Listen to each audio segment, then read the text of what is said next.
Bismillahirrahmanirrahim. Assalamualaikum warahmatullahi wabarakatuh.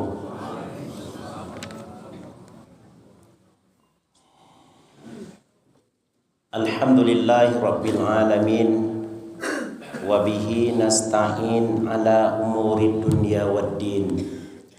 Ashhadu an la ilaha illallah wahdah la syarikalah. Wa ashhadu anna Muhammadan abduhu wa rasuluh sallallahu alaihi wasallam. Allahumma fassalli wa sallim wa barik ala hadzal nabiyil karim sayyidina wa habibina Muhammadin wa ala alihi wa sahbihi ajmain. Ayyuhal hadirun wal hadirat, ittaqullaha haqqa tuqatih wa la tamutunna illa wa antum muslimun. Subhanaka la ilma lana illa ma 'allamtana innaka antal alimul hakim. Rabbi shrah li sadri wa yassir li amri wahlul 'uqdatam min lisani yafqahu qawli, amma ba'du. Ma'asyiral muslimin, bapak-bapak, ibu-ibu, jamaah salat subuh rahimani wa rahimakumullah. Pertama-tama kita bersyukur kepada Allah dengan mengucapkan alhamdulillahi rabbil alamin. Hingga saat sekarang ini Allah tak henti-hentinya mencurahkan nikmat dan karunia-Nya kepada kita.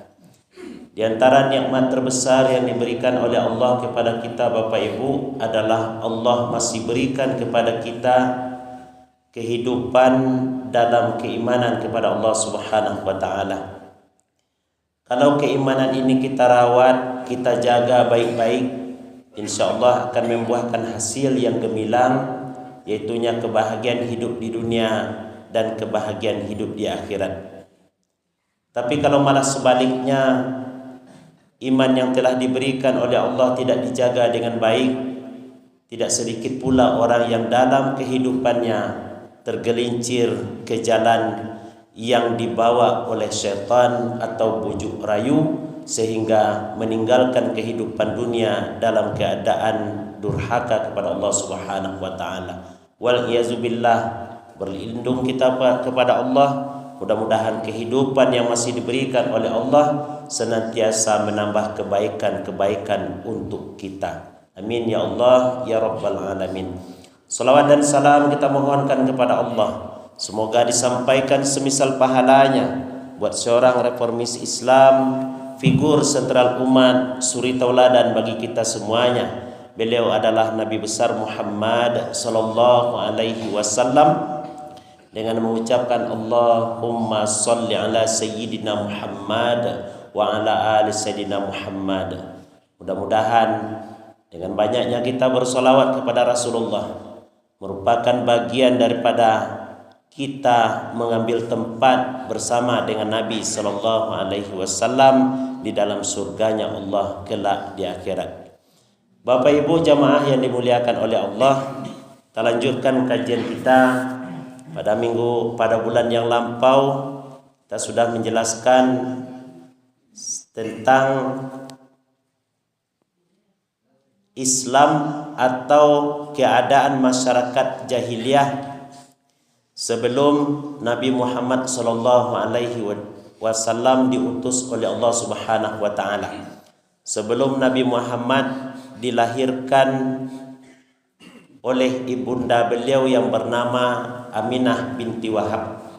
Bagaimana kehidupan ketika itu? Orang-orang jahiliyah mereka menguburkan anak-anak mereka yang perempuan karena takut miskin, karena dianggap tidak berdaya, karena dianggap tidak bisa melakukan atau diikut sertakan dalam peperangan. Demikian pula mereka melakukan ritual ibadah.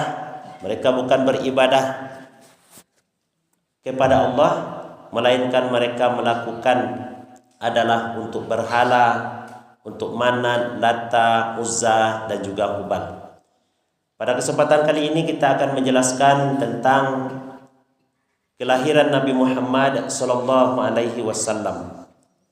Sebagaimana kita ketahui Bapak Ibu bahwa fase kehidupan Rasulullah sallallahu alaihi wasallam secara garis besar itu terbagi kepada 3 bagian. Pertama ada namanya marhalatul i'dad, yang kedua marhalatul taksis, yang ketiga marhalatul tanzim. Marhalatul i'dad adalah masa persiapan kenabian sallallahu alaihi wasallam yang dimulai sejak beliau lahir sampai beliau berumur 40 tahun. Marhalatul taksis adalah Nabi sallallahu alaihi wasallam diamanahi oleh Allah untuk mengemban tugas dakwah kepada masyarakat Makkah, khususnya menyampaikan ajaran tauhid, menegakkan sendi-sendi keislaman dengan mentauhidkan Allah Subhanahu wa taala. Marhalatul tanzim adalah Nabi sallallahu alaihi wasallam sudah bergabung dengan kelompok atau bagian masyarakat Madinah yang Nabi sallallahu alaihi wasallam memperlakukan sistem yang telah diatur oleh Allah Subhanahu wa taala. Maka yang banyak turun di Madinah adalah ayat-ayat yang menjelaskan tentang hukum berpuasa, sudah itu nikah, termasuk adalah tentang haji. Itu turunnya ketika Nabi sudah di Madinah. Kalau di Makkah, ayat-ayat yang turun adalah menjelaskan tentang mentauhidkan Allah Subhanahu wa taala. Bapak Ibu jamaah yang dimuliakan oleh Allah, berbicara tentang kelahiran Nabi Muhammad sallallahu alaihi wasallam yang biasanya kita peringati adalah di dalam bulan Rabiul Awal atau disebut dengan bulan Maulid Nabi. Ada yang menyebut Maulud Nabi. Jadi kalau Maulid adalah waktu Nabi sallallahu alaihi wasallam dilahirkan atau masa Nabi sallallahu alaihi wasallam dilahirkan. Kalau Maulud itu adalah bayi yang dilahirkan yang bernama dengan Muhammad itu sendiri. Jadi baik Maulid ataupun Maulud, tidak dulu salahnya dah. Jadi intinya Bapak Ibu, kelahiran Nabi Muhammad sallallahu alaihi wasallam adalah merupakan bagian sejarah daripada sejarah Nabi sallallahu alaihi wasallam yang sebagai umat Islam kita wajib tahu, kita wajib paham bahwa kehadiran Nabi bukanlah kehadiran biasa di permukaan bumi ini, melainkan beliau adalah menjadi rahmatan lil alamin, menjadi rahmat bagi seluruh alam. Di dalam Al-Quran Bapak Ibu, surah yang ke-10 ayat 58, Allah Subhanahu wa taala memberitahukan kepada kita bahwa kita mesti bergembira. Apa yang kita gembirakan? Qul bi fadlillahi wa bi rahmatih fabidzalika falyafrahu huwa khairum mimma yajma'un. Katakanlah hai Muhammad, dengan sebab karunia dan rahmat dari Allah Subhanahu wa taala, maka hendaklah mereka bergembira. Itu lebih baik dari apa yang mereka kumpulkan. Makna yang mereka kumpulkan adalah dari dunia. Apa yang dimaksud dengan rahmat Allah dalam ayat tersebut? Para ulama menjelaskan diantaranya maknanya adalah bahwa yang dimaksud dengan rahmat Allah di samping Al-Quran yang telah dibawa oleh Nabi sallallahu alaihi wasallam, Nabi Muhammad sendiri pun juga merupakan bagian daripada rahmat Allah untuk kita. Ini juga disampaikan oleh Allah Bapak Ibu dalam Al-Quran surah Ali Imran ayat yang ke-164. Laqad mannallahu 'alal mu'minina iz ba'asa fihim rasulan min anfusihim. Sungguh Allah telah memberi karunia di atas orang-orang beriman ketika Allah utus kepada mereka seorang rasul dari kalangan mereka. Untuk apa Allah utus rasul dari kalangan mereka? Yatslu alaihim ayatihi, agar rasul tersebut membacakan ayat-ayat Allah, wa yuzakkihim, membersihkan jiwa mereka, wa yu'allimuhumul kitaba wal hikmah, serta mengajarkan kepada mereka kitab dan juga sunnah atau hadis Nabi sallallahu alaihi wasallam. Wa in kanu min qablu lafi dhalalim mubin, sekalipun mereka sebelum itu dalam keadaan sesat yang nyata. Jadi Nabi Muhammad sallallahu alaihi wasallam, diutusnya nabi adalah karunia kepada orang-orang yang beriman. Sebelum Nabi diutus, tentu Nabi lahir ke dunia dulu dah bu. Inilah Nabi Muhammad sallallahu alaihi wasallam menjadi karunia. Juga Bapak Ibu, disebutkan di dalam Al-Quran surah yang ke-61 atau surah As-Saff ayat yang ke-6. Allah Subhanahu wa taala berfirman, wa idz qala Isa bin Maryam ya bani Israil inni rasulullahi ilaikum musaddiqan lima baina yadayya minat Taurah wa mubasysyiran birasuli ya'ti mim ba'dismuhu Ahmad. Dan ingatlah ketika Isa putra Maryam berkata, wahai Bani Israel, sesungguhnya aku adalah utusan Allah kepada kalian.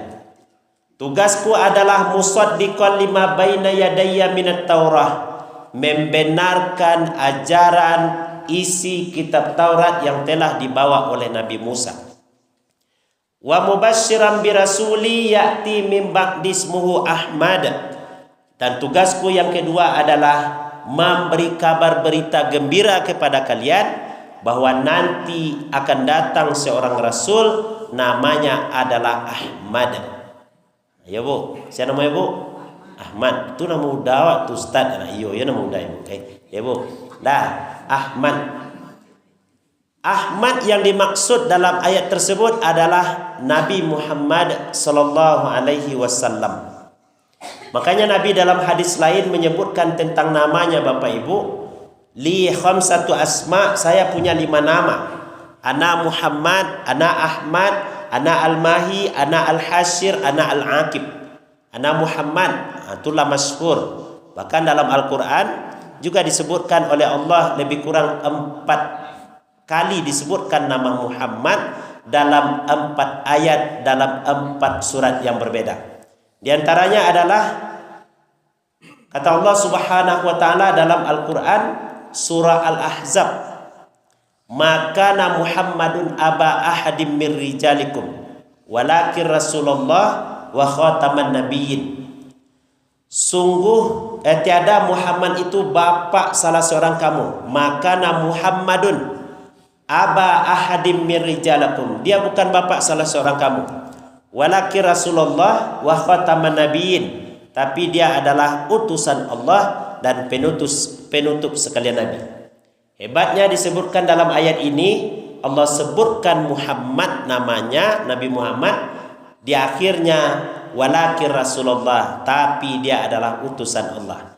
Jadi disebutkan Muhammad, disebutkan gelar kebesarannya sebagai Rasul dan juga wa khataman nabiyyin, penutup sekalian nabi. Di dalam ayat yang lain yang sering kita dengar, Muhammadur Rasulullah, Muhammad adalah utusan Allah. Muhammad adalah utusan Allah. Orang-orang yang bersamanya adalah tegas terhadap orang kafir, ruhama ubainahum. Wallazina ma'ahu asyidda'u 'alal kuffar ruhama'u bainahum. Tegas terhadap orang kafir namun berkasih sayang sesama mereka. Bukan kebalikannya atau tabalik. Dah, tegas terhadap saudara awak, dah, karih terhadap saudara awak, tapi berkasih sayang dengan orang kafir. Ini jelas beda dengan ayat ini. Nabi Muhammad sebagai utusan Allah adalah memberikan ketentraman, kenyamanan khususnya kepada kaum muslimin, dan Nabi Muhammad tidak pula mau diintervensi begininya. Nah, hai Muhammad, engkau beribadah sampai kami kat seminggu kau lah. Esok kami pula beribadah sampai engkau lain. Nah, tidak, lakum dinukum waliyadin, tegas. Ya Bu.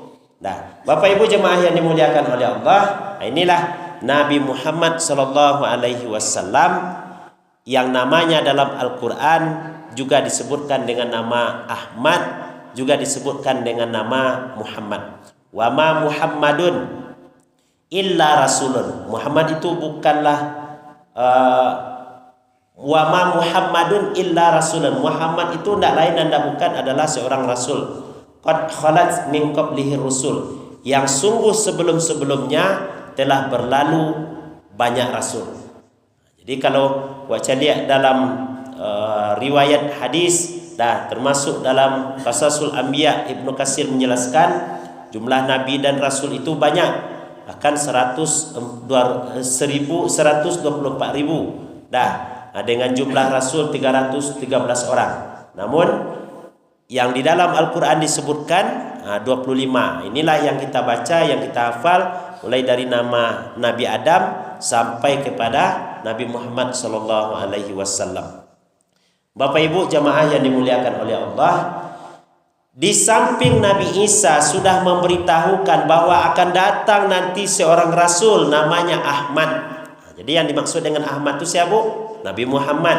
Bara jaraknya Nabi Muhammad dengan Nabi Isa itu lebih kurang 6 abad. Lebih kurang 6 abad. Sudah diberitahukan oleh Nabi Isa kalau amboko bukan istilahnya Nabi penutup, bukan Rasul penutup, dan ambo ndak perlu Tuhan. Tapi amboko utusan Allah. Tugas ambo menyampaikan kebenaran isi kitab Taurat dan juga memberitahukan akan datang seorang Rasul nantinya namanya Ahmad. Lebih kurang dideteksi oleh para ulama 20 abad sebelum Nabi Muhammad sallallahu alaihi wasallam dilahirkan. Berarti lebih kurang 2000, bahkan ada yang menyampaikan 4000 tahun sebelum Nabi Muhammad lahir, itu kakek buyut Nabi Muhammad yang bernama Ibrahim alaihi salam dalam Al-Quran surah yang kedua atau surah Al-Baqarah ayat yang ke-129 juga berdoa kepada Allah.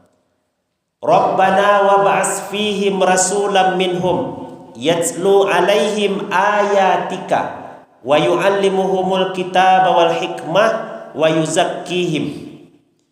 Wahai Tuhan kami, Rabbana wab'ats fihim, wahai Tuhan kami, utuslah olehmu kepada mereka seorang rasul, yatlu alaihim ayatika, yang membacakan ayat-ayatmu, wa yu'allimuhumul kitaba wal hikmah, mengajarkan kitab dan hikmah, wa yuzakkihim, membawa, menyegarkan, membersihkan jiwa-jiwa mereka dari dosa kepadamu ya Allah. Doa Nabi Ibrahim ini dinukilkan oleh Allah di dalam Al-Quran surah Al-Baqarah ayat 129 tersebut, yang menurut ulama maksudnya utus kepada mereka seorang rasul adalah Nabi Muhammad sallallahu alaihi wasallam. Jadi Bapak Ibu jemaah yang dimuliakan oleh Allah, kehadiran Nabi Muhammad sallallahu alaihi wasallam bukan kelahiran biasa saja, tapi adalah kelahiran yang dinanti-nanti oleh semesta alam, yang didoakan oleh para nabi dan rasul sebelum Nabi Muhammad sallallahu alaihi wasallam. Maka bergembira kita tentunya sebagai umat Rasulullah, karena kehadiran beliau adalah menjadi rahmatan lil alamin. Kalau bukan karena Rasulullah, tentu awak tak ada di sekolah dah bu. Kalau bukan karena Rasulullah, entah apa yang terjadi di alam semesta ini dengan kehidupan yang diberikan oleh Allah. Tapi karena Rasulullah diamanahi oleh Allah dengan tugas yang mulia, basyira wa nazira, memberi kabar berita gembira dengan amalan-amalan untuk memasukkan ke dalam surga, wa nazira, mengingatkan mereka dari melakukan kedurhakaan, sebab orang yang durhaka nanti akan masuk dalam nerakanya Allah. Itu tugas Nabi dan Rasul. Sehingga tugas itulah yang kita baca, yang kita jalankan, yang kita amalkan hari kini, apa yang telah dibawa oleh Nabi SAW. Taraktu fikum amraini ma in tamassaktum bihima lan tadillu abada. Kalau yang dibawa oleh Nabi Muhammad berupa Al-Quran dan sunnah Nabi SAW, laiwa amalkan, laiwa pegang dengan baik, insyaallah akan membuahkan hasil yang baik. Insyaallah keselamatan hidup dunia dan akhirat. Tapi kalau Al-Quran dan sunnah dilupakan, tidak dipedulikan, maka jangankan di akhirat, di dunia saja banyak orang yang gamang, banyak orang yang mencoba bunuh diri dan bahkan sudah bunuh diri. Kenapa? Karena tidak meyakini kebenaran Al-Quranul Karim sebagai sesuatu yang membawa tatmainnul qulub, hati yang tentram. Jadi baku ada orang bunuh diri, baku ada orang yang depresi, baku ada orang yang tidak terima dengan keadaan yang telah diberikan oleh Allah, karena hatinya bermasalah. Kenapa hati bermasalah? Karena jauh dari Allah Subhanahu wa taala. Orang yang jauh dari Allah, maka dia merasa kalau kehidupan yang diterimanya tidak semestinya seperti itu. Tapi kalau orang yang redha dengan apa yang diberikan oleh Allah, maka ia akan terima apa keputusan Allah Subhanahu wa taala. Karena hidup kita ini Bapak Ibu, ini di bawah kendali Allah. Tak bisa bak janu awak dah. Maka orang hidup di dunia aku harus ada aturan. Kalau tak ada aturan, maka semeraut sen. Maka perlu hidupku dengan aturan Bapak Ibu. Dan aturan itu telah disampaikan oleh Allah di dalam Al-Quran dan sunnah Nabi SAW. Bapak Ibu jamaah yang dimuliakan oleh Allah. Nah, kelahiran Nabi Muhammad SAW yang kalau dalam kalender Masehinya lebih kurang tanggal 20 atau 21 April 571. Kalau dalam kalender Hijriahnya itu 12 Rabiul Awal tahunnya Bu. Tahun gajah. Nah, kenapa disebut dengan tahun gajah? Karena lebih kurang. Ini ada juga perbedaan pendapat di kalangan ulama. Ada yang mengatakan 50 hari sebelum Nabi Muhammad SAW dilahirkan, datanglah penguasa, datanglah raja yang bernama Abrahah ingin menghancurkan kota Mekah. Kenapa mereka ingin menghancurkan kota Mekah? Karena tempat ibadah mereka yang begitu megah, yang begitu mewah di daerah Yaman tidak dikunjungi oleh orang, tapi orang ramai ke Mekah. Orang datang ke Mekah melakukan ibadah haji. Di tampiknya sudah dibalut tempatnya dengan emas, sudah dihiasi dengan berbagai macam aksesorisnya, tapi sepi dari pengunjung. Sehingga mereka berencana ingin menghancurkan kota Mekah. Ciri-ciri orang busuk hati muda itu tu. Ya Bu. Bahan karami tempat awak, biarlah pijan orang lain. Supaya orang tak rami tempat orang tu. Tapi Allah Subhanahu wa taala mempunyai hikmah dengan semua yang telah diberikannya. Tak ada yang sia-sia yang diberikan oleh Allah. Termasuk Allah melindungi kota Mekah yang merupakan kota baldatun thayyibatun wa rabbun ghafur.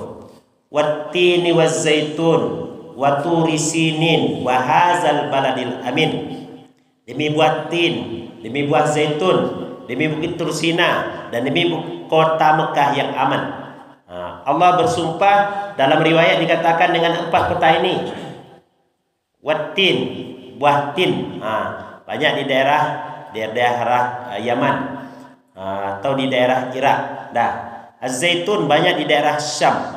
Wa turisin, bukit Tursina, tempat Nabi Musa bermunajat kepada Allah. Wa hadzal baladil amin, demi kota Mekah yang aman ini. Maksudnya adalah kota Mekah, tempat kelahiran Nabi SAW, yang menurut sebagian ulama, sebagian riwayat, di 4 kota inilah para nabi dan rasul diutus oleh Allah Subhanahu wa taala, lebih-lebih di daerah Syam yaitunya di daerah Palestina, Yaman, Yordania, Suriah. Itu ribuan nabi dan rasul lahir di situ. Bapak Ibu jemaah yang dimuliakan oleh Allah. Nah, maka kelahiran Nabi Muhammad SAW yang merupakan rahmatan lil alamin, menjadi rahmat bagi seluruh alam, yang ketika kelahirannya disebut dengan tahun gajah. Ada suriknya dalam Al-Quran, namanya surik Al-Fil. Alam tara kaifa fa'ala rabbuka bi ashabil fil. Itu adalah ayat atau surat yang menjelaskan bagaimana Allah faja'alahum ka'asfim ma'kul, menjadikan mereka seperti daun-daun yang dimakan oleh ulat.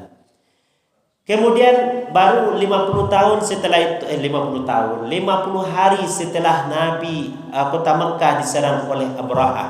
Nah, lah berbagai cara dibujuk oleh Abdul Muthalib, jalai ikut sampai kami di siko. Kami agi engkau barani engkau kekayaan. Ibaratkan penjajah bapak ya, jangan bunuh kami. Jangan hancurkan kami.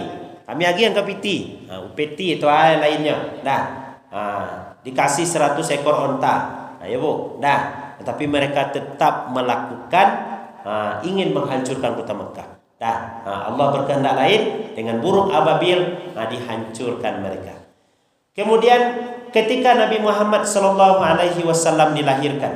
Nah, dilahirkan yang sangat luar biasanya, hal kelahiran Nabi Muhammad itu dideteksi oleh orang-orang Yahudi, oleh orang-orang yang ingin kenabian itu ada di pihak mereka. Itulah orang-orang Yahudi Bapak Ibu. Sehingga orang-orang Bani Israel mereka mencari siapa sosok nabi yang terakhir. Sebab mereka percaya bahwa ada nabi yang terakhir. Ada nabi yang terakhir. Sehingga didengar kabar, dicari informasi, bahkan sebagian pemuka Yahudi, Bani Najjar, Bani Qainuqa, Bani Nadir di daerah Madinah, mereka bergerilya mencari yang terjadi. Sebab malam kelahiran Nabi itu sangat digoncangkan keadaan dengan kejadian-kejadian yang luar biasa. Kejadian luar biasanya Bapak Ibu, diantaranya adalah keluar cahaya dari rumah Nabi SAW, dari ibunda Nabi SAW, seantero jagat raya. Ku tando-tando Nabi lahir. Kemudian diantaranya adalah hancurnya balkon yang dimiliki oleh Kekaisaran Persia. Istana-istana mereka, balkon-balkonnya roboh. Termasuk juga padamnya api yang disembah oleh orang Majusi, yang dalam sejarah dikatakan umurnya sudah ribuan tahun. Jadi lah lebih 1000 tahun tak padam-padam api itu. Itu yang disembah-sembah di orang Majusi. Tapi ketika Nabi lahir, habis sadonya, padam api itu. Orang Yahudi mencari tahu. Siapa Nabi yang terakhir?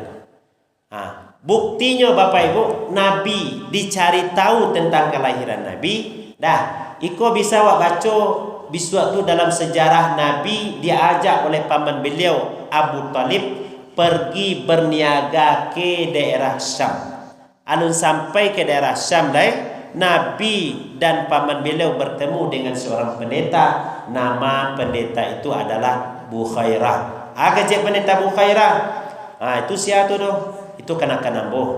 Kenakan bawa kemari.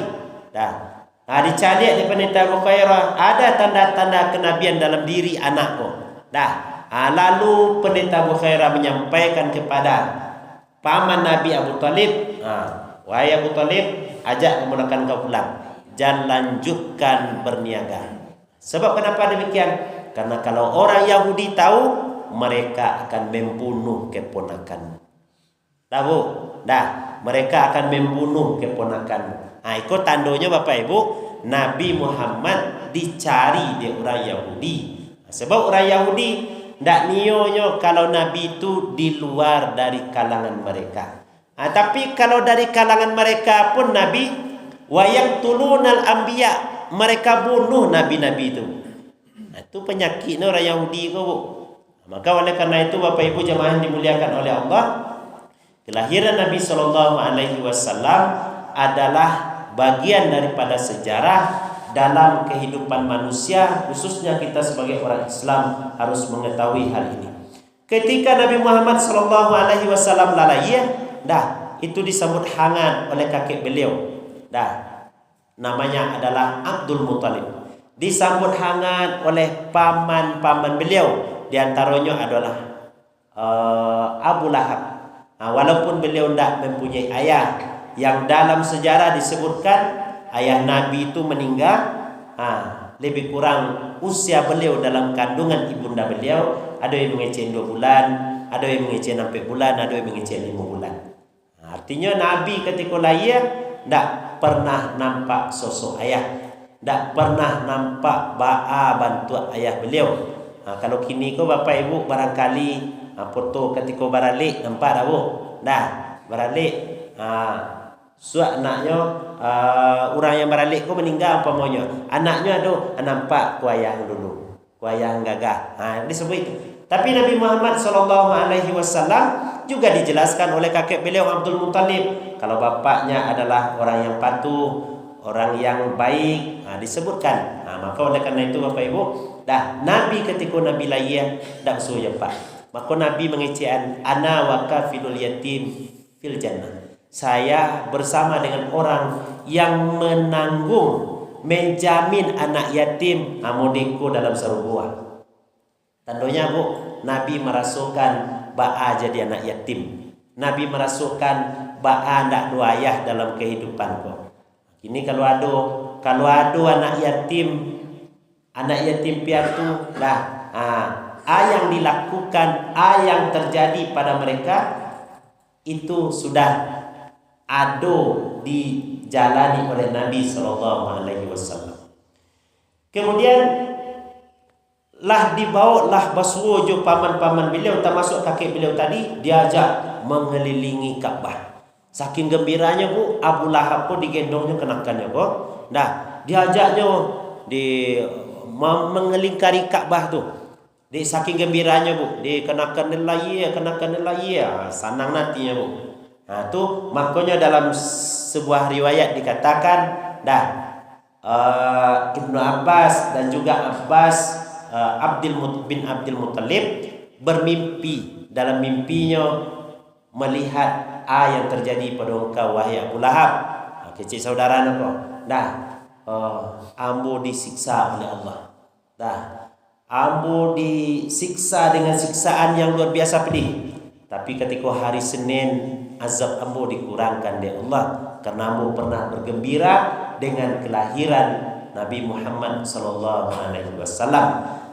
Dan juga Abu Lahab di samping dia bergembira ketika kelahiran Nabi, beliau juga memerdekakan budak yang dimilikinya yang bernama Suwaibah al-Aslamiyah. Suwaibah ini adalah ibu susu Nabi yang kedua setelah ibunda Nabi.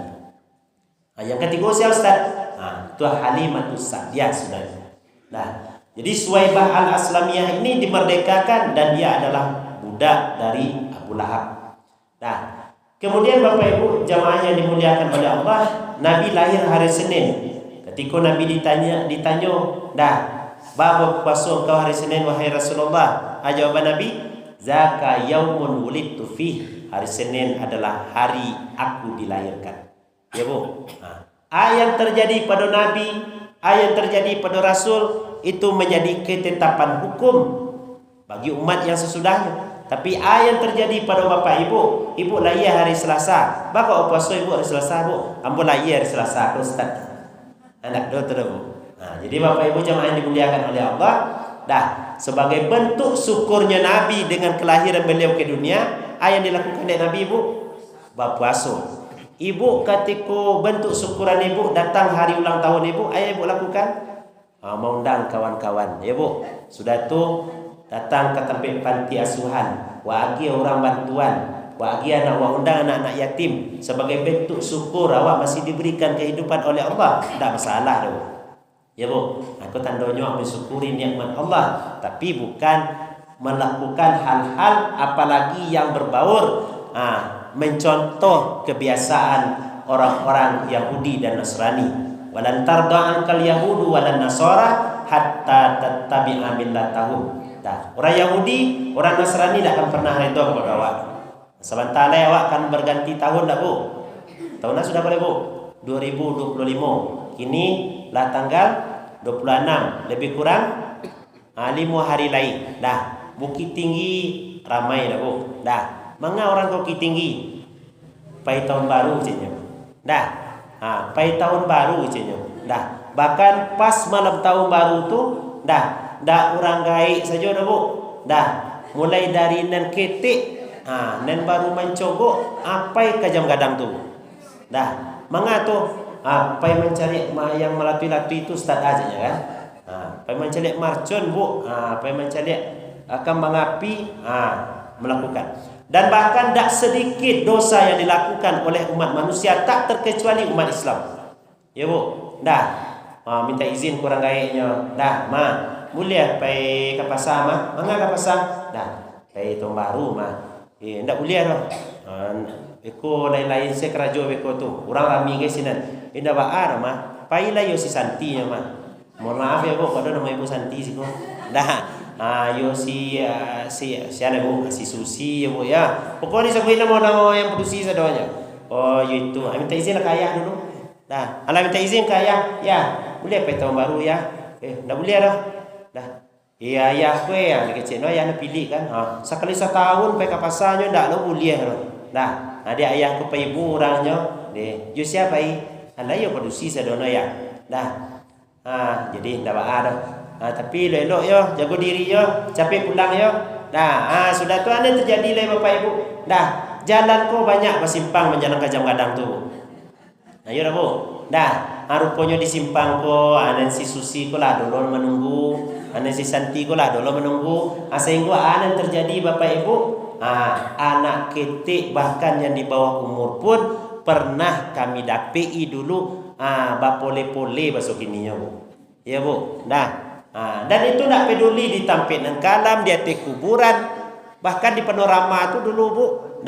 Di panorama di atas pusaro tu, Bu. Kan pusaro lakang tu, ada MDA lakang tu dah ada pusaro tu, pernah didapei di orang sweeping dulu tu. Kan ada anggota Mujahidin, MUI dulu melakukan sweeping. Anak yang di istilahnya masih ukuran SMP, duduk-duduk badu di atas kuburan tu. Kan ngeri tu buat anak tu takwi na itu. Sebab yang tabayang lainnya dunia ke milik berdua. Gunung Merapi kan kudongkai, Gunung Singgalang akan kudaki jenya kan. Demi dirimu jenya kan. Jadi kalaulah berdua tu yang lain pun kontrak sininya itu. Jadi Bapak Ibu jamaah dimuliakan oleh Allah, hati-hati kita dengan kemaksiatan. Bukan berarti istilahnya nama itu awak mengekang anak awak untuk ndak bolehnya bergaul dengan kawan-kawannya boleh. Tapi kalau malam tahun baru tu Bapak Ibu, aku memang agak khawatir gitu. Maka sebagai ayah, sebagai ibu, tugas kita adalah mengingatkan anak generasi kita bahwa man tashabbaha biqaumin fahuwa minhum. Orang yang menyerupai suatu kaum maka dia adalah bagian daripada mereka. Bapak Ibu, jadi hari lah jam 7 akhirnya. Jam 7 kurang sejam, Bu ya. Kajiwa kini ko insyaallah besok itu kita sambung dengan ibu susu Nabi yang ketiga yang bernama Halimatus Sa'diyah serta sejarahnya kenapa selama 4 tahun bersama dengan Nabi sallallahu alaihi wasallam. Untuk kini kita cukupkan dulu. Barangkali dek kini ko anak-anak kita sekolah libur dah, Bu. Ibu mungkin ada nak pai ke jam gadang bagai kini. Ya, Bu. Ke binatang bagai perau-raun ke pantai Yemani walaupun hasilnya iya na, Bu ya. Demikian Bapak Ibu, perbanyak maaf. Billahi taufik wal hidayah. Wassalamualaikum warahmatullahi wabarakatuh.